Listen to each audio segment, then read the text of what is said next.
कैसे मिले यही के सोना सोना होइला हु पूरा DJ Kanchan Raj Muzaffarpur presented by DD Production House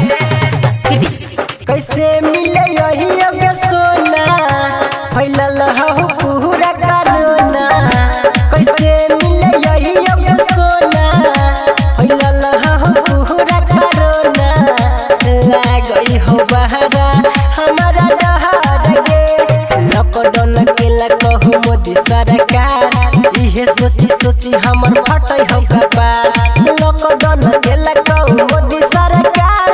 इहे सोची सोची हमर फटै हो कपार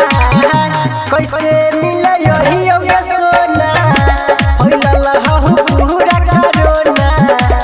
लागई हो बहरा हमारा डहर गे कैसे मिले यही के सोना सोना होइला हु डीजे कंचन राज मुजफ्फरपुर आबे के ने कोनो लगई हो जोगार के न समझइयो तोरा के जान आबे के ने कोनो लगई हो जोगार के न समझइयो तोरा के जान कैसे मिले यही के सोना होइला हु पूरा करोना लागई हो बहरा हमारा डहर गे कैसे मिले यही के सोना सोना होइला हु डीजे कंचन राज मुजफ्फरपुर